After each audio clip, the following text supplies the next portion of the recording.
வணக்கம். ஐயா சு. வெங்கடேசன் அவர்கள் எழுதிய வீரயுக நாயகன் வேல்பாரி பகுதி 55. முருகனும் வள்ளியும் கொடுத்த காதற் பரிசான சோமப்பூண்டு பானத்தை பருகும் முன்னுரிமை காதலர்களுக்கே உரியது. எவ்வியூரின் தலைவனே ஆனாலும் அதற்கு கட்டுப்பட்டவன்தான். நாள்தோறும் அதிகாலை சோமப்பூண்டு போடப்பட்ட பெருந்தாழியில் நீரெடுத்து ஊற்றும் பணியை முது பெண்கள் செய்வர். அந்நீரில் சோமப்பூண்டு கொஞ்சம் கொஞ்சமாக கரைந்து கலங்கி மயக்கும் மனத்தோடு பானமாக திரண்டிருக்கும். ஒவ்வொரு நாளும் ஒவ்வொரு இணையர் இக்காதற் பரிசை கையிலேந்தி ஆட்டத்தை தொடங்கி வைப்பர். அதற்கு பின்னர்தான் மற்றவர்களுக்கு தரப்படும். சோமப்பூண்டு கிடைத்து இன்று 5ஆம் நாள். இன்றைய ஆட்டத்தை யார் தொடங்கப் போகிறார்கள் என பலரும் காத்திருந்த பொழுது அரங்கினுள் நுழைந்தாள் அங்கவை. உடன் வந்தான் உதிரன். எவ்வியூர் முழுக்க தெரிந்த கதைதான் இது. கொற்றவை கூத்தின் பொழுது தீக்களி பூசிக்கொண்டு நெருப்பில் இறங்கி ஆடினாள் அங்கவை. தழலுக்குள் சுழலும் அந்த காதல் இணையர்கள் யாரென அப்பொழுது ஊராருக்கு தெரியவில்லை. ஆனால் பாரி பார்த்த கணமே அறிந்தான். சுடரும் நெருப்பில் சுற்றி சுழல்பவள் தன் மகள் என. ஆனால் அங்கவையோடு இணைந்தாடும் ஆடவன் யார் என்பதுதான் பாரிக்கு தெரியாமல் இருந்தது. அதுவும் அடுத்த சில நாள்களிலேயே தெரிந்துவிட்டது. பேரெலி வேட்டையின் பொழுதே உதிரன் பாரியிடம் சிக்கிவிட்டான். அவனது உடல் மொழி கண்டே உண்மை அறிந்தான் பாரி. இச்செய்தியை அறியும் முன்பே கபிலரை பார்த்து கொள்ளும் பொறுப்பினை உதிரனுக்கு கொடுத்திருந்தான் பாரி. இயல்பாய் அமைவதை கூட இயல்பானது என ஏற்றுக்கொள்ள முடியாத காரணத்தோடு இயங்கும் ஆற்றல் காலத்துக்கு உண்டு. பாரி தனது இயல்பின் வழியே இணையருக்கான வழித்தடத்தை செப்பனிட்டு கொடுத்திருந்தான். கபிலரிடம் பாடம் கேட்க எந்நேரமும் அவரின் குடிலில் அங்கவை இருந்தாள். அவருக்கு உதவி செய்ய அங்கேயே இருந்தான் உதிரன். பெரும்புலவனின் சாட்சியாக செழித்து வளர்ந்தது காதல். யாருக்கு யார் பாடம் கற்றுக் கொடுக்கிறார்கள் என்ற குழப்பம் குடிலில் எப்பொழுதும் நிலவியது. அங்கவையை போன்ற அறிவிற் சிறந்த மாணவிக்கும் உதிரனை போன்ற அழகு நிறைந்த வீரனுக்கும் இடையில் மொழி கற்றுத்தரும் புலவன் சிக்கியிருந்தான். பெரும் புலவனை உருட்டியும் மறைத்தும் விழுங்கியும் விளையாடும் விளையாட்டு கால நேரமின்றி நடந்து கொண்டிருந்தது. அவர்கள் இருவரும் காதல் கொண்டுள்ளனர் என்று கபிலரும் அறிவார். எனது குடிலில் இருக்கும் பொழுது கல்வி அறிதல் தாண்டி சிறு கவனச்சிதறல் கூட அங்கவையிடம் இருந்ததில்லை. அதே போலத்தான் உதிரனும். எனக்கான பணியை செய்வதை தவிர வேறெதிலும் ஈடுபாடின்றி விலகி நிற்பான் என்று அவர்கள் இருவரை பற்றியும் பெருமையோடு மற்றவர்களிடம் கூறுவார் கபிலர். பெரும் புலவனேயானாலும் காதலர்களின் விளையாட்டில் தான் என்னவாக இருக்கிறோம் என்பதை கண்டறிய முடியாதுதானே. கபிலர் பார்ப்பதை மட்டுமே உண்மை என நம்பியிருந்தார். அவர் பார்க்காத பகுதியில்தான் உண்மையின் முழுமை இருக்கிறது என்பதை அவர் அறியவில்லை. அவர்கள் இருவரும் காதல் கொள்கிறார்களா என்ற ஐயம் பலமுறை கபிலருக்கு வந்துள்ளது. ஏனென்றால் அவர்கள் இருவரும் தங்களுக்கு இடப்பட்ட பணியினை தவிர வேறெதையும் செய்வதில்லை என்று அவர் நம்பினார். கபிலரை கண்ணை கட்டி விளையாட்டு காட்டியதுதான் அவர்களின் காதல் செழித்திருந்ததன் அடையாளம். புலவன் மனங்களுக்குள் ஊடுருவத் தெரிந்தவன். அங்கவையின் கண்ணை பார்த்தே கதையை சொல்லும் ஆற்றல் கபிலருக்கு உண்டு. ஆனாலும் அவரால் இவர்கள் பேசிக்கொள்ளும் மொழியை புரிந்து கொள்ள முடியவில்லை. காரணம், அம்மொழி இயற்கையின் ஆதி ரகசியங்களை கொண்டிருந்தது. அங்கவை தனது கூந்தலுக்கு பூச்சூடி வருவதுதான் கபிலருக்கு தெரிந்தது. ஆனால் விரி இதழ் மலர் சூடுவதற்கு ஒரு பொருள் உண்டு. கூம்பு வடிவ பூச்சூடினால் சொல்லும் செய்தி வேறொன்று. 4 இதழ் மலர் சூடி வரும்போதெல்லாம் அங்கவையின் முகத்தில் இருக்கும் பூரிப்பு கபிலரால் உய்த்தறிய முடியாதது. சமதளத்தில் மன்னர்கள் ஆணிரையை கவர வெற்றிப்பூ, மீட்க கரந்தைப்பூ, போருக்கு முனைய வஞ்சிப்பூ, தாக்கியோரை எதிர்க்க காஞ்சிப்பூ, வெற்றிக்கு வாகைப்பூ என புறக்காரணங்களின் அடையாளங்களாக பூக்களை சூடிக்கொண்டனர். பூக்கள் செடி கொடிகளின் அக அடையாளம். கிளைகளுக்கும் தண்டுகளுக்கும் இலைகளுக்கும் இல்லாத வண்ணமும் வாசமும் பூக்களுக்கு இருப்பது அதனால்தான். குறிஞ்சி காதல் நிலம். அக்காதல் நிலத்தில் நிகழும் காதல் விளையாட்டுக்கு பூக்களை விட சிறந்த தூதுவன் யாராக இருக்க முடியும்? பூக்கள்தான் செய்தியை சொல்கின்றன. பூக்கள்தான் உயிரை கொள்கின்றன. ஒரு நாள் வழக்கத்துக்கு மாறாக கூந்தலில் எப்பூவும் சூடாமல் வந்திருந்தாள் அங்கவை. மொழிப்பயிற்சியின் புதிய பாடத்தை தொடங்கும் நாள் அது. அங்கவை ஏதோ ஒரு மனச்சோர்வில் இருக்கிறாள் என்று கபிலர் புரிந்து கொண்டார். அதனால் புதிய பாடத்தை தொடங்கவில்லை. சிறிது நேரம் உதிரன் வெளியே போய் வந்தான். அங்கவை உட்கார்ந்திருந்த இடத்தின் அருகே அத்திக்காய் இருந்தது. பாடம் முடிந்து அங்கவை போன பின்பே அதனை கபிலர் பார்த்தார். இது இங்கு எப்படி வந்தது என குழம்பிய கபிலருக்கு அத்திக்காய் சொல்லும் செய்தி தெரியவில்லை. அத்திக்காய் பூக்காமல் காய்ப்பது, வாழ்வின் ஒரு கட்டத்தை தாவி கடப்பதன் அடையாளம் அது. அங்கவையும் உதிரனும் காதலின் அடுத்த கட்டத்தை அறிய ஆசைப்பட்டதன் வெளிப்பாடு அது. பூச்சூடாமல் அங்கவை வந்ததால் உதிரன் அத்திக்காய் கொடுத்து தனது எண்ணத்தை சொன்னானா, அல்லது பூச்சூடாமலே வந்தவள் அத்திக்காய் கொடுத்து அழைத்துவிட்டு போனாளா? யார் அறிவார்? காயை அறியாத கபிலர் காதலை எப்படி அறிவார்? கண்முன் நடக்கும் உரையாடலை கண்கொண்டு மட்டும் பார்த்துவிட முடியாது. ஏனென்றால் இது காதலின் உரையாடல். நிகழ்த்தப்பட்ட உரையாடலின் தொடர்ச்சி இப்பொழுது என்னவாக நிகழ்ந்து கொண்டிருக்கும் என்பது தெரியாததால்தான் அத்திமரம் பற்றிய பாடலை அங்கவைக்கு சொல்லாமல் விட்டுவிட்டோமே என்று கவலைப்பட்டு கொண்டிருந்தார் கபிலர். தனக்கும் பாடம் கற்பிக்கப்பட்டு கொண்டிருக்கிறது என்பது புரியவில்லை அவருக்கு. காதல் விளையாட்டில் இணையற்ற இணையரான அங்கவையும் உதிரனும் சோமப்பூண்டின் பானம் பருக அரங்கினில் நுழைந்தனர். அங்கவை வழக்கத்துக்கு மாறாக சற்றே நாணத்தோடு உள்ளே நுழைந்தாள். உதிரன் அமைதியான இயல்பை கொண்டவன். சிறுத்த கண்களை கொண்ட அவனது முக அமைப்பு யாரையும் மயக்கக்கூடியது. உதட்டோரம் இருக்கும் சிறு குழி முகத்தில் எப்பொழுதும் ஒரு சிரிப்பு மலர்ந்திருப்பதைப் போலவே தோற்றம் தரும். மகிழ்வு நீங்காத அழகனவன். அவன் மயங்கி கிடக்கும் அழகியவள். உள் நுழைந்த இருவரை பார்த்ததும் பழச்சாற்றை ஊற்றித்தர குவளையை எடுத்தாள் முதுமகள். ஆனால் அங்கவையோ அவள் எடுக்கும் குவளையை பார்க்காமல் சற்று தள்ளி எதையோ பார்த்து கொண்டிருந்தாள். அங்கு எதை பார்க்கிறாள் என முதுமகளும் திரும்பி அப்பக்கம் பார்த்தாள். நீர் கொண்டு வரும் பானை அவ்விடம் இருந்தது. முதுமகள் கையிலேந்திய குவளையை கீழே வைத்துவிட்டு அப்பானையை பார்த்த பொழுது உதிரன் பானையை கையில் எடுத்தான். முதுமகளுக்கு வியப்பு தாங்க முடியவில்லை. தொடங்கும் பொழுதே பானையிலா என்றாள். ஆம், வேறு வழி இல்லை. இப்பெருந்தாழியை தூக்கிச் செல்ல முடியாதல்லவா என்றான் உதிரன். முதுமகளால் சிரிப்பினை அடக்க முடியவில்லை. நாங்கள் காதலர்களான பிறகு முதன்முறையாக இப்பொழுதுதான் சோமப்பூண்டு கிடைத்திருக்கிறது. இச்சிறு குவளையில் வாங்கி என்று தீர்க்க எமது கனவை. இவ்வளவு ஆர்வம் கொண்ட நீங்கள் 5 நாட்களாக ஏன் வரவில்லை என்று கேட்டாள் முதுமகள். உதிரன் சொன்னான், நான் கபிலருக்கு உதவியாளன். அவரை அருந்தச் செய்து மகிழ்விப்பதுதான் பாரி எனக்கு இட்டுள்ள கட்டளை.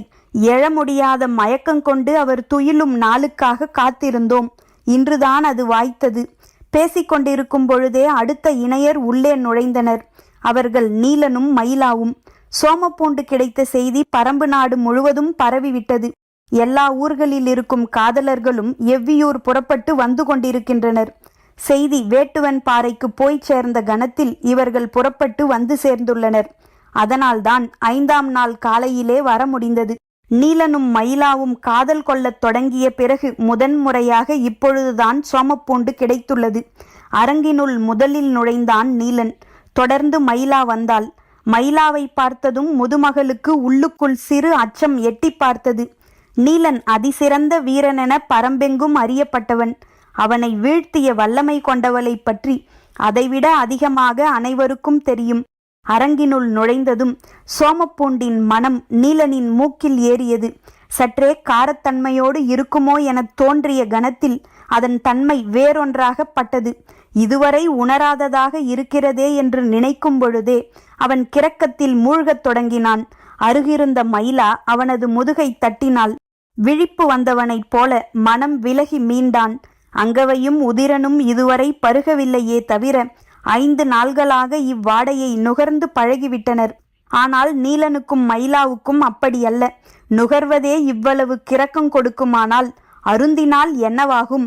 கிறக்கம் விலக்கி ஊற்றி கொடுக்கும் முதுமகளின் அருகில் வந்தனர் இருவரும். இவர்கள் இருவரும் பானையைத்தான் தூக்குவார்கள் என நினைத்த முதுமகள் குவளையை ஓரத்தில் வைத்துவிட்டு இன்னொரு பானையை எடுத்தாள். நீலன் முதுமகளையே பார்த்து கொண்டிருந்தான். என்ன இப்படி பார்க்கிறாய்? பானையைத்தானே எதிர்பார்த்தாய், அதைத்தான் எடுக்கிறேன் என்றாள். நீலனோ, இல்லை, நாங்கள் பானையை எதிர்பார்த்து வரவில்லை என்றான். அப்புறம் எதை எதிர்பார்த்து வந்தீர்கள்? இவர்கள் இருவரைப் போல பெருந்தாழியை தூக்கி போகலாம் என நினைத்து வந்தீர்களா என கேட்டபடி சிரித்தாள். உதிரனும் அங்கவையும் உடன் சிரித்தனர். நீலன் சொன்னான், அவர்கள் காதல் கொண்டுள்ள இடம் எவ்வியூர். எனவே அவர்களால் பெருந்தாழியை தூக்கிச் சென்றுவிட முடியும். ஆனால் நாங்கள் வேட்டுவன் பாறைக்கல்லவா போக வேண்டும். அவ்வளவு தொலைவு எப்படி தூக்கிச் செல்ல முடியும்? சற்றே வியப்போடு முதுமகள் கேட்டாள். அப்படியென்றால் என்ன செய்யலாம் என்று வந்துள்ளீர்கள்? முதுமகள் சொல்லி முடிக்கும் முன்பே மயிலா சொன்னால், சோமப்பூண்டை எடுத்துச் செல்லலாம் என்று. அதிர்ந்த முதுமகள் சட்டென அருகிருந்து கம்பை தூக்கினாள். பாய்ந்து வந்து அந்த கம்பை பிடித்த மயிலா சொன்னால், இது காதற் பரிசு. முருகன் எவ்விக்கு கொடுத்தது பருகும் நீரை அல்ல, உருகும் பூண்டினை. கொடுத்ததும் பெற்றதும் காதலர்கள் செய்து கொண்ட செயல். இடையில் முதுமகள்கள் ஏன் நுழைந்தீர்கள் என சொல்லிக் கொண்டிருக்கும் பொழுதே நீலனை பார்த்து, விரைவாக அதனை எடு என்றாள். பூண்டினை எடுக்க தாழி நோக்கி பாய்ந்தான் நீலன். எங்கிருந்து அப்படி ஒரு குரல் வந்ததென தெரியாது. அரங்கமே அதிரும்படி பெருங்குரல் கொடுத்தாள் முதுமகள். குரல் கேட்டதும் வெளியில் இருந்த வீரர்களும் மற்ற முதுமகள்களும் உள்ளே நுழைந்தனர். என்ன நடந்து கொண்டிருக்கிறது என யாருக்கும் புரியவில்லை. யாரையும் கட்டுக்கடங்காமல் செய்யும் ஆற்றல் இப்பூண்டு பானத்துக்கு உண்டு. அதன் மனம் உருவாக்கிய கிறக்கமே இவ்வளவு வெறி கொள்ளச் செய்கிறது. நிலைமையை எப்படி சமாளிக்க என சிந்தித்த முதுமகள் சிக்கலை பெரிதாக்க வேண்டாம் என முடிவு செய்து சட்டென குவளையை நீட்டியபடி, முதலில் இதனை குடி, என்ன செய்யலாம் என்று பின்னர் முடிவு செய்வோம் என நீலனை நோக்கி நீட்டினாள். அவனது மூக்கிற்கு மிக அருகில் ஏந்திய குவளைக்குள்ளிருந்து மேலெழுந்த மயக்கம் மூக்கினுள் ஏறி உச்சந்தலையை முட்டியது. தனக்கும் நீலனுக்கும் நடந்து கொண்டிருந்த போராட்டத்தை கன நேரத்தில் நீலனுக்கும் சோமப்பூண்டுக்குமான போராட்டமாக மாற்றினாள் முதுமகள்.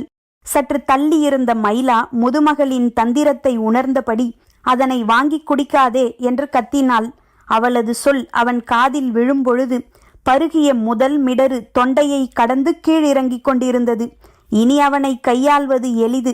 அவனின்றி மயிலாவால் மட்டும் இந்த உரிமை போரை நடத்த முடியாது என முதுமகள் அறிவாள். முதுமகளுக்கு வேர்த்து அடங்கியது. கன நேரத்தில் சூழலே மாறத் தெரிந்ததே என தவித்து போனாள். சினம் உச்சத்தில் ஏறியபடி ஒரு பார்வை பார்த்தாள் மயிலா. அவளது பார்வையை பொருட்படுத்தாதது போல அப்பக்கம் திரும்பிக் கொண்டாள் முதுமகள். சற்று நேரம் கழித்துத்தான் மீண்டும் திரும்பினாள். பானையை ஏந்தியபடி அரங்கை விட்டு வெளியேறி கொண்டிருந்தனர் நீலனும் மயிலாவும். அவர்களுக்கு முன்பே அங்கவையும் உதிரனும் வெளியேறியிருந்தனர். வெடத்தப்பூவின் இலை எள்ளு செடியின் இலையை விட மிகச் சிறியதாகவும் ஊசியாகவும் இருக்கும். செடியின் அளவும் சிறியதுதான். ஆனால் அதன் அதிசயிக்கத்தக்க சிறப்பு பூவினில் உள்ளது. அது அரும்பும் பொழுது ஒரு நிறத்தில் இருக்கும். அரும்பு விளைந்து மொட்டாகும் பொழுது ஒரு நிறம் கொள்ளும். மொட்டு பருத்து முகையாகும் பொழுது புது நிறத்தில் ஒளிரும். இதழ் விரிந்து மலரும் பொழுது வேறொரு நிறம் காணும். 4 நிறங்களில் பூத்து உதிரும். இதன் வியப்புறும் தன்மை இத்தோடு நின்று விடுவதில்லை. 4 நிலைகளில் 4 நிறங்களை காணும் வெடத்தப்பூ 4 தன்மையிலும் 4 சுவைகளை உடையதாகவும் இருக்கும். அச்சுவை 4 விதமான நறுமணங்களை வீசும். சின்னஞ்சிறு செடி ஒன்று நிறம், மனம், சுவை என அனைத்தையும் விதவிதமாய் வெளிப்படுத்தி இயற்கையின் குதூகலத்தை நிகழ்த்தி காட்டும். தும்பிகளும் வண்டுகளும் வெடத்தப்பூவை கண்டு சற்றே குழப்பமடைகின்றன என்பார்கள். அக்குழப்பத்துக்கு காரணம் நிறமா, மனமா, சுவையா என தெரியாது. ஆனால் அது ஒரு வியப்புறு தாவரம். அதனால்தான் வெடத்தப்பூவை காதலர்களின் பூவாக வேளிர்குலம் கருதியது. மனித வாழ்வில் இத்தனை வண்ணங்களும் வாசனைகளும் கொண்ட காலமாக காதல் கொள்ளும் காலமே இருக்கிறது. பரம்பின் காதலர்கள் வெடத்தப்பூவின் அருகில் அமர்ந்தே தங்களின் காதலை பரிமாறிக்கொள்கிறார்கள். வெடத்தப்பூவின் அருகில் அமர்ந்திருப்பவர்களை வெடலைகள் என்றும் அப்பருவத்தை வெடலை பருவம் என்றும் பரம்பின் மக்கள் அழைக்கின்றனர். மயக்கும் பழச்சாற்றை பானையோடு தூக்கி போன வெடலைகள் வெடத்தப்பூ தேடியே அலைந்தனர். உதிரனும் அங்கவையும் எவ்வியூரின் கிழக்கு பக்கச் சரிவில் வெடத்தப்பூவை கண்டு அவ்விடம் அமர்ந்தனர். நாம் அப்பக்கம் போக வேண்டாம் எனச் சொல்லி வடபுறம் சென்ற நீலனும் மயிலாவும் சிற்றோடையின் ஓரம் அச்செடியை கண்டறிந்து அமர்ந்தனர். வெடத்த பூக்கள் சொல்லும் காதல் கதைகள்தாம் எத்தனை எத்தனை. காதல் கணந்தோறும் அழகினை சுவைக்க கொடுத்து கொண்டே இருக்கும் என்பதன் அடையாளம்தான் வெடத்த பூக்கள். குறிஞ்சி நிலமே காதல் நிலம்தான். அதிலும் வெடத்தப்பூ குறிஞ்சியின் குறியீடு. நீர்க்குமிழி கதிரவனின் ஒளிப்பட்டு பல வண்ணங்களை குழைத்து காட்டுவதைப் போலத்தான் வெடத்தப்பூவும். அது இயற்கை தனது எண்ணம் போல் நிறத்தையும் மனத்தையும் சுவையையும் விளையாடி பார்க்கும் வண்ணக்குமிழி. வள்ளியும் முருகனும் வேங்கை மரத்தின் அடிவாரத்தில் அமர்ந்திருந்த பொழுது அருகிருந்த வெடத்த செடி அரும்பு விட்டிருந்தது. அரும்பின் நிறம் பச்சை. தேனை நுனிநாக்கில் தொடுவதை போன்றது அதன் சுவை. தொட்ட கணம் உடல் முழுவதும் பரவும். இச்சுவையும் அப்படித்தான். மனம் பரவி மூச்சு குழலுக்குள் சுழலச் சுழல மயங்கி கண் செருகத் தொடங்கும். முதலில் அந்த மனம் வள்ளி கூந்தலில் சூடியுள்ள பூவிலிருந்துதான் வருகிறதோ என நினைத்தானாம் முருகன். தோளிலே சாய்ந்திருந்த வள்ளிக்கோ முருகனின் தனித்த மனம் இதுதானோ என்று தோன்றியதாம். வள்ளியின் கூந்தலுக்குள் அந்நறுமணம் தேட முருகன் முற்பட்ட பொழுது முருகனின் உடலுக்குள் அதனை தேடத் தொடங்கினாள் வள்ளி. காதல் இப்படித்தான் தேடலில் தொடங்கி தொலைவதில் முடிவடையும். அவர்கள் இருவரும் கண்டடையாமலே தொலைந்து போயினர். இக்கதையை உதிரன் சொன்ன பொழுது அங்கவை ஆர்வத்துடன் கேட்டுக்கொண்டிருந்தாள். ஆனாலும் அது முழு கதையல்ல என அவளுக்கு தோன்றியது. பச்சை நிறத்துக்கு ஒரு குணம் உண்டு. குறிஞ்சியின் அடிநிறம் பச்சை. நீர் எல்லா நிறமாகவும் மாறும். ஆனாலும் நீரின் நிறம் சருகு வெண்மை. அதுபோலத்தான் குறிஞ்சியின் நிறமும். காதல் கொள்ளத் தொடங்கும் காலத்தில் இளமை செழித்து கிடக்கும் பச்சையம்தான் உடலெங்கும் மிதந்து கொண்டிருக்கும். அவ்வளவு நேரமும் அவள் சொன்னதை கவனித்து கொண்டிருந்த உதிரன் கேட்டான், காதலின் துளிர்பருவம் பச்சை நிறத்தால் ஆனதா? ஆம் என்றாள் அங்கவை. மயிலாவின் மடியினில் தலை வைத்து சிற்றோடையில் கால் நீட்டி படுத்திருந்த நீலன் சொன்னான், வள்ளியையும் முருகனையும் ஒரு சேர மயக்கியது வெடத்தப்பூ. அதனால்தான் கையில் இருந்த பூண்டினை எவ்வியிடம் கொடுத்தனுப்பிவிட்டனர். அப்பூண்டினை விட பெருமயக்கத்தை வெடத்தப்பூ உருவாக்கியிருக்கும். அதனை கேட்டுக்கொண்டே நீலனின் தலைமுடியை கோதிய மயிலா சொன்னால், நீரில் கரையும் பூண்டினை விட காற்றில் கரையும் பூவின் மயக்கம் எதிர்கொள்ள முடியாததாகத்தானே இருக்கும். பதில் கேட்டு இளஞ்சிரிப்பை உதிர்த்தான் நீலன். ஏன் சிரிக்கிறாய்? மடியில் தலை வைத்து மயங்கி கிடப்பவனிடம் மயக்கத்தை பற்றி பேசுகிறாயே என்றுதான். மடியோடு கிடந்தவனை கையோடு அள்ளினாள். நீலன் புரியாமல் அவளை உற்று பார்த்தபடி இருந்தான். சிறிது நேரம் உற்று பார்த்தபடியே இருந்த மயிலா சொன்னால், மயங்கிய ஒருவனின் கண்களில் இவ்வளவு துடிப்பு இருக்காது. அது மட்டுமல்ல, மயங்கியவனின் கைகள் இந்த வேலையை செய்யாது. சட்டென கையை விலக்கிய பொழுது சிரிப்பு கொட்டியது. மகிழ்ந்து சிரித்தபடி நீலன் சொன்னான், பூவோ மதுவோ எல்லாம் நினைவை உதிரச் செய்யும் மயக்கங்களைத்தான் உருவாக்கும். காதல் மட்டும்தான் மயங்க மயங்க நினைவை செழிக்கச் செய்யும். எவ்வளவு மயங்கினாலும் உணர்வு புலன்கள் மயங்குவதில்லை என்பதை நீலன் சொல்லிக் கொண்டிருந்த பொழுது மயங்காத மயக்கம் கொண்டிருந்த மயிலா கேட்டால், மயங்கினாலும் முடியாத விளையாட்டா இது? ஆம், மன அளவில் இது முடிவுறாதது. நீர் வற்றினாலும் ஓடையின் குணம் மாறாதல்லவா? காதலும் அப்படித்தான். சொல்லும் பொழுது அவள் உடல் அவன் மீது சரிந்து கீழிறங்கியது. அவள் சொன்னால், வெள்ளம் ஓடினாலும் ஓடையின் குணம் மாறாதுதானே. இதற்கு மேல் இருவராலும் பேசிக்கொண்டிருக்க முடியவில்லை. சிற்றோடையில் பெருவெள்ளம் ஓடியது. காதலின் நிறம் பச்சையா என கேட்டான் உதிரன். துளிரின் நிறம் பச்சை, செழிப்பின் நிறம் பச்சை, இயற்கையின் நிறம் பச்சை. எனவே காதலின் நிறமும் தொடக்கத்தில் பச்சைதான். பின்னர்தான் வெடத்த பூ போல அதுவும் மாறுகிறது என்றாள் அங்கவை. செடி கொடிகளைப் போல மனிதனும் நிறம் மாறுவானா? அங்கவை சொன்னால், மனித உடலுக்கு நிறம் மாறத் தெரியாது, ஆனால் நிறத்தை சுரக்கத் தெரியும். விடை இன்னும் வியப்பை கொடுத்தது. ஆனாலும் அவனது அறிவுக்கு எட்டாததாக அது இருந்தது. கபிலரின் மாணவியாய் காதலை சொல்லித்தர முயலாதே. காதலியாய் உடனிணைந்து கண்டறிய முயற்சி செய். அவன் சொல்வது சரிதான் என்று தோன்றியது. என்ன செய்யலாம் என்று சிந்தித்தாள். உதிரனின் ஆர்வம் சற்றே வேகம் கொண்டிருந்தது. மனித உடலுக்குள் வண்ணங்கள் சுரப்பதை அறிய வழியுண்டா? எத்தனையோ வழிகளுண்டு. ஒவ்வொரு உடலுக்கு தகுந்த அது மாறும், மலரும். உதிரனின் முகத்தில் வியப்பே தெரிந்தது. எப்படி அவனுக்கு விளங்க வைப்பது என சிந்தித்த அங்கவை சற்றே நெருங்கி உதிரனின் கன்னத்தை இரு கைகளாலும் அள்ளி பிடித்தாள். அவளது உள்ளங்கையின் குளுமை உச்சந்தலைக்கு ஏறியது. சிந்தனையின் வழியே அறிய எவ்வளவு முயன்றாலும் பிடிபடாத காதல் சின்ன தொடுதலில் எல்லாவற்றையும் அறியச் செய்து விடுகிறது. அங்கவை உதிரனை தொடுதல் ஒன்றும் புதிதல்ல. ஆனால் காதலின் ஆழம் காணும் உரையாடலின் நடுவே உதிரனை அள்ளி எடுக்கும் பொழுது அவன் உடலும் அறிவும் ஒன்றாய் கிளர்ந்தெழுந்தன. உடல் முழுவதும் பூத்து அடங்கியது உதிரனுக்கு. கைகளில் ஏந்திய உதிரனின் முகத்தை உற்று பார்த்தபடி அங்கவை சொன்னாள், காதல் மலரத் தொடங்கும் கணம் உன் கண்களின் நரம்புகளில் பச்சை நிறம் ஓடி மறைகிறது. இப்படி ஒரு விளக்கத்தை எதிர்பார்க்கவில்லை. காதலின் தொடக்க நிறம் பச்சை என்று அதனால்தான் சொன்னாளா என்று எண்ணியபடி அங்கவையின் கன்னம் ஏந்த தன் கைகளை அருகில் கொண்டு சென்றான். உதிரனின் கன்னத்திலிருந்து கை விலக்கி தன்னை நோக்கி வரும் அவனுடைய இரு கைகளையும் இறுகப் பற்றினாள் அங்கவை. உதிரனுக்கு புரியவில்லை. பிடித்த கைகளின் முனையில் சிறியதாய் உதடு குவித்து முத்தம் கொடுத்தாள். இருவருக்குமான நெருக்கத்துக்கிடையில் காற்று புக முடியாமல் தவித்தது. அதனை விட அதிக தவிப்போடு அவள் சொன்னாள், காமம் நுழையும் கணம் உனது விரல்களின் அடிநகம் நீலங்கொண்டு கருக்கிறது. மயக்கத்தில் மூழ்கிய உதிரன் காதல் விலக்கி சட்டென தன் விரல்களின் அடிநகம் பார்க்கத் தோன்றியது. ஆனால் அவளோ அவற்றை தனது மார்போடு அணைத்து பிடித்தாள். உதிரனின் கண்கள் சுழன்று மூழ்கின. நாணங்கொள்ளச் செய்யும்படி அவனை உற்று பார்த்த அங்கவை சொன்னாள், காமம் தழைக்கும் இக்கணம் உனது முகத்தில் மஞ்சள் பூத்து கலைகிறது. மீண்டும் அவன் தன் தரைக்கு இறங்கினான். அவளது சொல்லுக்கும் செயலுக்கும் நடுவில் உயிர் உழன்றது.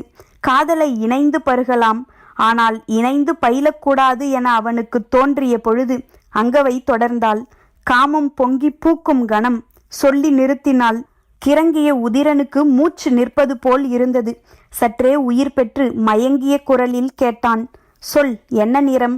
சற்றே விலகிவிட்டு அவனது கன்னத்தில் ஓர் அடி அடித்துவிட்டு சொன்னாள், பார்க்காததை எப்படியடா சொல்ல முடியும்? பரம்பின் குரல் ஒலிக்கும்.